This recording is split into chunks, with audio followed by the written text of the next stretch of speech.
তাকে নমস্কাৰ জনাইছোঁ। আচলতে কথাটো হ'ল কি, আমাৰ গায়িকা ছিংগাৰ আমাৰ আনেয়া ব্ৰহ্মগুৰি, মই বহুত দিনৰ পৰা বিচাৰি আছিলোঁ তাইক হয়তো লগ পালে কথা পাতিম। কথাটো হ'ল কি, ঠিক আছে, লোকসংগীত চবেই গাব পাৰে আৰু লোকসংগীত গাব লাগে, কিন্তু আমি লোকসংগীতটোৰ নিচিনাকৈ গাব লাগে। ফোক সংটোক আমি ফোক সং হিচাপে গাব লাগে। কাৰণ এইটো কাৰণে মই কথাটো কৈছোঁ যে লোকসংগীত বুলি কোৱাৰ লগে লগে, লোকসংগীত গোৱাৰ লগে লগে তাত লোকবাদ্য থাকিব লাগিব, লোকবাদ্যৰ সংযোজন হ'ব লাগিব। আৰু যিহেতু আমাৰ খাম, চিফুন, জথা, চেৰজা বহুত ইনষ্ট্ৰুমেণ্ট আছে, আমাৰ নিজস্ব ইনষ্ট্ৰুমেণ্ট, আমাৰ নিজৰ স্বাভিমান আছে, আমাৰ নিজৰ জাতিৰ গৌৰৱ।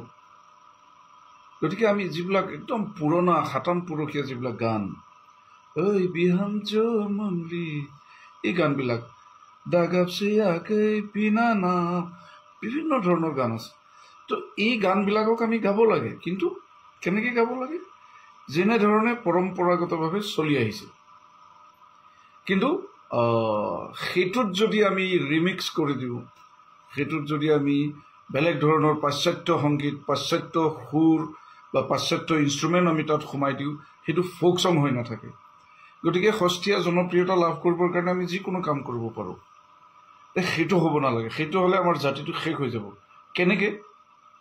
কাৰণ আজি যে আমি এই গানটো যে ঐ বিহাম জমংলিয়ে হওক বা আমাৰ বড়ো ট্ৰেডিশ্যনেল গানবিলাক যে আমি আজিও শুনি আছোঁ, সেই একেটা ধাৰাতেই আমি শুনিছোঁ।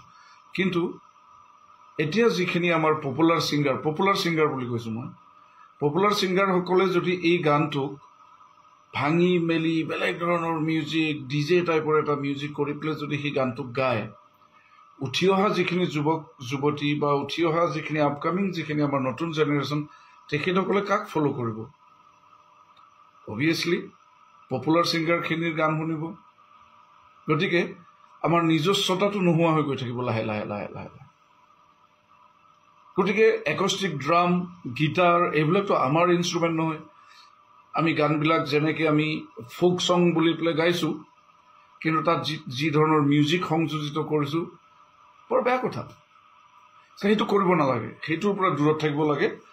আৰু মই যিটো সাক্ষাৎকাৰ আনেয়া ব্ৰহ্মৰ চালোঁ, সেইটোত গম পাইছোঁ যে তেখেতে নতুনকৈ উঠি অহা বুলি কৈছে, আৰু তেখেতে কৈছে যে লোকসংগীত চবেই গাব পাৰে। ডেফিনেটলি গাব পাৰে, কিয় গাব নোৱাৰে? চবেই গাব লাগে, কিন্তু সেইটোক আমাৰ লোকসংগীতৰ যিটো মৰ্যাদা, আমাৰ লোকসংগীতৰ যিটো পৰম্পৰা, সেইটোক ৰাখি পেলাই গাব লাগিব। নহ'লে আমি সস্তীয়া জনপ্ৰিয়তা এটা ল'বৰ কাৰণে আমি যদি ইমান ধুনীয়া সুৰ, ইমান ধুনীয়া লিৰিক্সটোক যদি মই নিজৰ মতে, পবিত্ৰ ৰাভাই নিজৰ মতে যদি গায়, নিজৰ মতে মিউজিক সংযোজিত কৰে, তো সেইটো ফোক হৈ নাথাকে। সেইটো কৰিব নালাগে। মই অনুৰোধ কৰিছোঁ চবকে, হাতযোৰ কৰি অনুৰোধ কৰিছোঁ, কাৰণ আমি এইখন ফিল্ডত গোটেই জীৱনটোৱেই লগাই দিয়াৰ নিচিনা হৈছে। আমিও বিভিন্ন ধৰণৰ কাম কৰি আহিছোঁ। গতিকে এই লোকসংগীতসমূহ বচাই ৰাখিবৰ কাৰণে আমাৰ ট্ৰেডিশ্যনেল যিবিলাক কাষ্টমছ, ৰীতি নীতি আছে, বিয়া বাৰু, পূজা, সেইবিলাকক জীয়াই ৰাখিবৰ কাৰণে আমিও নাটক কৰিছোঁ। আমিও ভাৰতবৰ্ষৰ বিভিন্ন ঠাইত গৈ পেলাই আমাৰ বড়ো সংস্কৃতি দেখুৱাইছোঁ। বড়ো বিয়া কেনেকুৱা হয়, খেৰাই পূজা কেনেকুৱা হয়, ইভেন ঐ বিহাম জমংলি, এই গানবিলাক আমি একদম অৰিজিনেল ৰূপত আমি গাইছোঁ বা অৰিজিনেল ৰূপত আমি শ্ব' কৰিছোঁ। মানুহে আদৰি লৈছে, নিশ্চয় ল'ব। কাৰণ আমাৰ বড়ো জাতিৰ যিটো সংস্কৃতিৰ ভঁৰাল বহুত চহকী।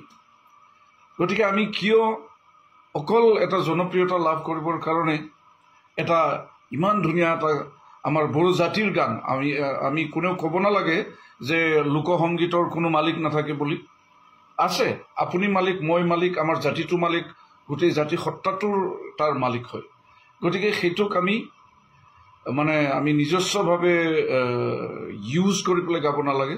সেইটো কাৰণে মই অনুৰোধ জনাইছোঁ, আনেয়া ব্ৰহ্মক মই শুভেচ্ছা জনাইছোঁ। খুব ভাল ছিংগাৰ, ভাল গাওক।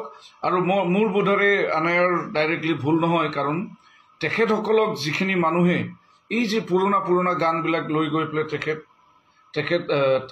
তেখেতক গাবৰ কাৰণে উৎসাহিত কৰিছে, এই যে পুৰণা গানবিলাক লৈ গৈ পেলাই তেখেতক যোগান ধৰিছে, তেখেতসকলক মই অনুৰোধ জনাইছোঁ তেখেতসকলে দিয়ক ধুনীয়াকৈ গাব বুজাই দিয়ক যে কেনেকৈ গাব লাগে লোকসংগীত কেনেকৈ গায় লোকসংগীতৰ নিচিনাকৈ গাব লাগিব লোকসংগীতত যদি পাশ্চাত্যৰ মিউজিক আহি যায় তাত যদি বেলেগ ধৰণৰ ইনষ্ট্ৰুমেণ্ট এটাও আহি যায় এটা বিট আহি যায় সেইটো আৰু ফোক সং হৈ নাথাকে গতিকে মই অনুৰোধ জনাইছোঁ কোনেও যাতে এইটো কাম নকৰে এটা জাতি জীয়াই থাকিব লাগিলে আমাৰ নিজস্বতাটো থাকিব লাগিব না মানুহে কয় যে নো কালচাৰ নো চিভিলাইজেশ্যন আমি ৰাজনৈতিকভাৱে যিমান আগুৱাই গ'লেও সাহিত্য ক্ষেত্ৰখনত যদি আমি আগুৱাই নাযাওঁ সাংস্কৃতিক দিশটোত যদি আমি আগুৱাই নাযাওঁ গতিকে আমি ক'তো জীয়াই নাথাকিম গতিকে আমি কি বুলি পৰিচয় দিম আজি যিটো ধৰণে ঐ বিহামজু মংলি আনাই ব্ৰহ্মই গাইছে বা বাকী গানবিলাক যেনেকৈ মিউজিক দি পেলাই গাইছে তাত আমি কেনেকৈ ক'ম যে এইটো আমাৰ বড়ো সংগীত বা বড়ো লোকগীত বুলি পেলাই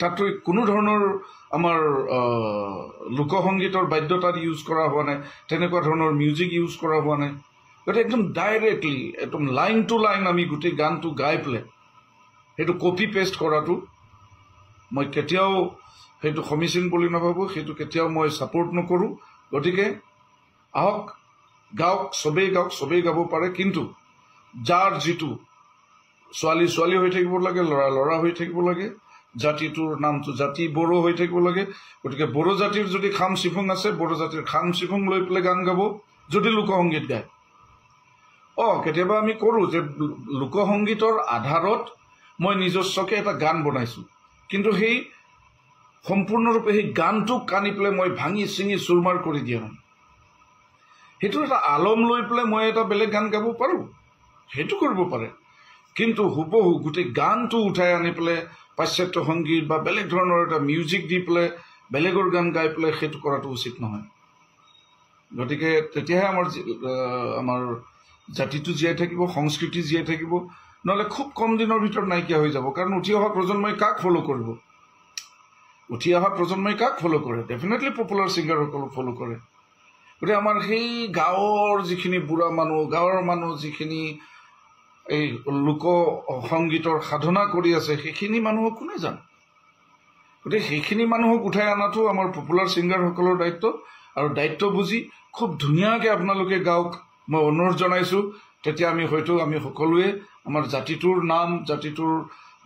জাতিটোৰ মৰ্যাদা জাতিটোৰ সংস্কৃতিখিনি আমি ধুনীয়াকৈ বহু দিনলৈ জীয়াই ৰাখিব পাৰিম গতিকে আপুনি যিয়ে নকৰক কিন্তু লোকসংগীত লোকবাদ্য লোকমিউজিক এইবিলাকৰ ওপৰত যাতে কোনেও হাত নিদিয়ে নিজস্বভাৱে সেইটোক যাতে বেলেগ এটা ৰহণ সানি পেলাই নাগায় সেইটো কাৰণে মই অনুৰোধ জনাইছোঁ অল দ্য বেষ্ট